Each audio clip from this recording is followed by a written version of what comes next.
جہاں policy change ہونی شروع ہو جاتی ہے کہ پہلے آپ لیفٹ جا رہے تھے تو پھر اب آپ نے رائٹ جانا ہے، تو اس میں پھر ایک بہت بڑا مسئلہ آتا ہے۔ اگر ہم سولر کی طرف جا رہے تھے جو بہت اچھی خوشائن بات تھی، تو پھر کیپیسٹی پیمنٹس کا بھی تو ساتھ ساتھ سوچنا تھا نا کہ بھائی آئی پی پیز کی کیپیسٹی پیمنٹس بھی تو آپ نے دینی ہے۔ اب اس طرح تو نہیں ہو سکتا کہ آپ صرف ایک طرف چلیں اور دوسری چیز کو آپ کو حساب نہ رکھنا پڑے۔ تو یہ میں صرف یہ کہہ رہا ہوں کہ دیکھیں کیونکہ وہ ہمارا بہت بڑا خرچہ ہے، سبسڈیز ہم دے رہے ہیں، ہم پیمنٹس کر رہے ہیں۔ مختصر میں واپس آتا ہوں جو آپ نے اوریجنل بات کی تھی کہ دیکھیں جو لانگ ٹرم پلاننگ ہوتی ہے نا اور شارٹ ٹرم میجرز جو ہوتی ہیں نا وہ لانگ ٹرم پلاننگ کے حساب سے ہونی چاہیے۔ ہر دنیا میں ہوتا ہے، ہر دنیا کے ملک میں ہوتا ہے، کوئی ایسی بات نہیں ہے، لیکن وہ اگر اپوزٹ ہو جائیں تو وہاں پہ مسئلہ شروع ہو جاتا ہے۔ تو بات صرف یہ کہ اگر الف سے بے پہ جانا ہے تو پہلے بے پہ پہنچیں، پھر پے کا پلان کریں۔ اگر پہنچتے پہنچتے ہم کچھ اور سوچیں کہ نہیں اب ہم نے ریورس میں جانا ہے تو پھر ایک کافی مسئلہ ہو جاتا ہے۔ پاکستان کو فسکل سپیس ملی ہے اور ہم نے اس کا فائدہ اٹھانا ہے اور I'm sure حکومت اٹھائے گی، لیکن یہ ضرور ہے کہ پالیسیز کو ریوزٹ کرنا ہوتا ہے، اسی لیے لارج اسکیل مینوفیکچرنگ میں آپ کی گروتھ نہیں آ رہی اس طرح سے۔ آپ نے میں جو آپ کی بات سے کہ ہمیں کنسسٹنٹ رہنا ہے اپنے ایک پلان کے اوپر، ہمیں اپنا ڈسٹریکٹ نہیں ہونا so that we can achieve our long term plans. اچھا فہیم سردار صاحب، جس سے ابھی آپ نے تنخواہ دار طبقے کے حوالے سے بھی میں چاہوں گی ضرور بات کریں، بیکاز بہت سارے لوگوں کا انٹرسٹ ہوتا ہے جب بھی کوئی بجٹ آ رہا ہوتا ہے تو جو سیلری کلاس ہے وی آل نو کہ سب سے زیادہ ٹیکس پیئر وہی ہے، اور پھر وہ ٹیکسز کو لے کر اور اپنی سیلریز کو لے کر دے are but concerned about it. So اس حوالے سے آپ کیا سمجھتے ہیں کہ موجودہ مہنگائی کا جو تناظر ہم دیکھ رہے ہیں اس میں جو سیلری کلاس ہے، چاہے وہ ٹیکسیشن کے حوالے سے ہے یا ریلیف کے حوالے سے ہے، can we expect something good? We can اس میں، لیکن we have to be realistic as well, کیونکہ حکومت کا جو سب سے بڑا پریشر اس وقت ہے کہ جو ڈائریکٹ ٹیکسیشن کا جو ایک اپنے جو کہتے ہیں نا you have painted your self into a corner, تو وہ ایک ڈیلیما ہے۔ ایف پی آر اور جو ریجنل جو ہمارے بورڈز آف ریونیو ہیں ان کو اوبیسلی مل بیٹھ کے ایک سلوشن نکالنی ہے جس میں ٹیکسیشن پھیلے۔ یہ کوئی میں بالکل کوئی نئی بات نہیں کر رہا، یہ شاید پچھلے جب سے میرے کریئر اپنا شروع کیا میں تب سے یہ سن رہا ہوں کہ ٹیکسیشن نیٹ کو پھیلانا ہے، تو وہ کوئی نئی بات نہیں ہے۔ لیکن جب مشکل سے 5 ملین رجسٹرڈ لوگ ہیں لیٹس سے، اور اس میں سے ایکچوئل ٹیکس پیئرز 1.3 ملین ہیں، تو وہ پورا ملک 1.3 ملین پہ تو نہیں جیت سکتا۔ پھر اس سے ایک اور انڈیکیشن آپ کو ملتی ہے کہ اگر 1.3 پہ اتنی ٹیکس کلیکشن ہو رہی ہے تو اگر ان کا ٹیکس ریٹ تھوڑا سا کم کر کے اگر آپ اپنے ٹیکس پیئرز کو کوئی 10 گنا بڑھا دیں، جو کوئی اتنی بڑی بات نہیں ہے، تو آپ امیجن کریں کتنا ٹیکس ہم اکٹھا کر سکتے ہیں۔ لیکن اگر ٹیکس اکٹھا کیے پھر اس کا دوسرا پہلو آتا ہے خرچوں کو ہم نے کم کرنا ہے۔ جو ابھی میں نے آپ سے تھوڑی دیر پہلے کہا تھا کہ جو قرضوں کا جو خرچہ ہے یہ پاکستان کے لیے کافی بھاری ہو گیا ہے، اور خاص طور پہ جو ڈومیسٹک ڈیٹ ہے، تو ہم مطلب کہ یہ بیلنس طریقے سے لے کے چلنا ہوتا ہے چیزوں کو۔ اس طرح نہیں ہے کہ صرف ایک پوائنٹ کو لے کے انسان آگے چل پڑے، آپ کو ہر چیز کو اس کی کازموس میں دیکھنا ہوتا ہے۔ اچھا فہیم صاحب، جیسے آپ نے کہا کہ ہمیں ہر چیز کو بیلنس کر کے چلنا ہے، ابھی ہم غریب آدمی کو جہاں پہ سبسڈی دے کر یا مختلف سکیمز کا اعلان کر کے، چاہے وہ بے نظیر انکم سپورٹ پروگرام ہے، کسانوں کے لیے کوئی ہے، پھر ہیلتھ کارڈ ہے، اس طرح کی چیزیں کرتے ہیں، do you think they have an impact? لیکن بہت سارے اکانومسٹ جن سے ہماری ڈسکشن بھی اٹھ کے دے سے کہ اس سے کہیں نہ کہیں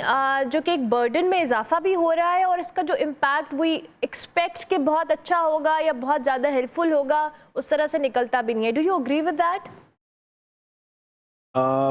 ناٹ انٹائرلی۔ اس کی وجہ یہ ہے کہ دیکھیں جب بھی کسی کو آپ دیتے ہیں پیسے تو آپ کو اس کو ایک بزنس کے ساتھ لنک کرنا ہوتا ہے، مائکرو بزنس کے ساتھ۔ پرو کی ایگزامپل ہے کہ پرو میں وہ اس طرح کرتے تھے کہ جب وہ اس طرح ہینڈ آؤٹس دیتے تھے تو وہ کہتے تھے کہ یہ کس تجارت میں لگاؤ گے، تجارت لاؤ ہمارے پاس، آئیڈیا کیا ہے، تو اس میں حکومت مدد کرے گی۔ تو انہوں نے چھوٹی چھوٹی جو کاٹیج انڈسٹری جو ہے نا اس کو بلڈ کرنے کی ضرورت ہوتی ہے۔ اب یہ ایک اچھا نظام ہے، اس میں ٹھیک ہے پرابلمز ہوں گی، لیکن یہ کہ وہ ایک بڑا اچھا نظام ہے کہ جو آپ ایک سوشل شیلٹر دیتے ہیں، سوشل ایک سپورٹ دیتے ہیں لوگوں کو جو تھوڑے سے ونربل ہوتے ہیں۔ لیکن بات یہ ہے کہ جن کو ہینڈ آؤٹس مل رہے ہیں بے شک ہینڈ آؤٹس تھوڑے بڑھا دیں، لیکن ساتھ اس کا ایک معاشی چکرے کے ساتھ تعلق ہونا چاہیے کہ تاکہ ہر گھر کے اندر ایک کاٹیج انڈسٹری ہو۔ آپ کو میں شاہجہاں کے وقت میں لے کے جاتا ہوں۔ شاہجہاں کے وقت میں جب ہم یہ زمین جو دنیا کی 25 سے 27% GDP تھی, جو امریکہ کی GDP سے زیادہ ہے, وہاں پہ کاٹیج انڈسٹری تھی. ہر شہر کے اندر اپنی ایک معیشت ہوتی تھی. بات صرف یہ نہیں تھی کہ مطلب کہ میگا بزنسز کی, بات تھی چھوٹے چھوٹے بزنسز کی جو بلڈ اپ کرتے تھے دوسرے اکانومی کے بڑے سٹرکچرز کو. اس وقت میں آپ کو ایک لائیو ایگزامپل دے دیتا ہوں 2 ملکوں کی, جاپان اور جرمنی. دونوں کی ہم تو صرف بڑے بڑے نام ان کے جانتے ہیں نا, وہ اصل میں کاٹیج انڈسٹری پہ چل رہا ہے, اور ان کے بڑے نام جو ہیں اس کے ساتھ لنکڈ ہیں, اسی لیے آپ کو فلو نظر آتا ہے. جو ہم نے اوریجنل بات کی تھی کہ ایک plan, long term plan, long term alignment, وہ دیٹ از دا کی. اچھا فہیم صاحب, جیسے آپ نے کہا کہ ہماری انڈسٹری, ہمیں جو اکانومی کی اسٹیبلٹی کے لیے وی نیڈ ٹو آپ نے جو بھی ان کسان اسکیموں کا یا بے نظیر انکم سپورٹ, لیکن اس کو ایک سسٹم کے ساتھ ایسوسیٹ کرنا ہے, ایک معاشی دھارے کے اندر لانا ہے, تبھی we can expect results. Do you think کہ جو اس وقت پروگرامز یہاں پہ کام کر رہے ہیں, ہم لوگوں کو معاشی طور پر انڈیپینڈنٹ کرنے میں بھی کہیں نہ کہیں ان پروگرامز کا رول ہے, یا نہیں ایک حد تک ہم ان کو شاید اکوموڈیٹ کر رہے ہیں, but at the end of the day somehow کہیں نہ کہیں وہ برڈن بھی بن رہا ہے ہماری اکانومی کے اوپر؟ جی برڈن بنے گا اگر صرف پیسے دیں گے. جب اگر پیسے دیں گے اور اس میں سے کچھ آمدن بننی شروع ہو جائے, مثال کے طور پہ کہ اگر 400-450 ارب کا اگر ہینڈ آؤٹ ہو رہا ہے بسپ کے ذریعے, ٹھیک ہے, اگر اس میں سے مثال کے طور پہ جو ہینڈ آؤٹ ہو رہا ہے اس کا ایک ٹکڑا جو ہے وہ تجارت کی طرف جا رہا ہے, اور وہ لوگ اپنی کاٹیج انڈسٹری انہوں نے شروع کر دی ہے, اس سے کیا ہوگا کہ آمدن بڑھنی شروع ہو جائے گی. تو وہ 450 ارب لگانے کی لاجک بنتی ہے, اس میں فائدہ ہے, آپ اس کو اگلی دفعہ بڑھا دیں تاکہ اور گروتھ آئے. اگر سمپل سی بات ہے, اگر ایک پیمنٹ ہو رہی ہے تو اس کو صرف پیمنٹ کی حد تک نہ رکھیں, اس کو آگے ایک تجارت کی طرف لے کر جائیں تاکہ ایک کاٹیج انڈسٹری ہر گھر کے اندر ہو جائے. اس سے ہوگا کیا کہ آپ کی جو مائکرو لیول پہ جو بزنس ہے نا وہ شروع ہو جاتا ہے, آمدن بڑھنی شروع ہو جاتی ہے. اب وہ ہوتا ہے نا قطرہ قطرہ سمندر بنتا ہے, یہ لٹرلی یہاں پہ یہ چیز سامنے نظر آتی ہے ہوتے ہوئے. ٹھیک ہو گیا.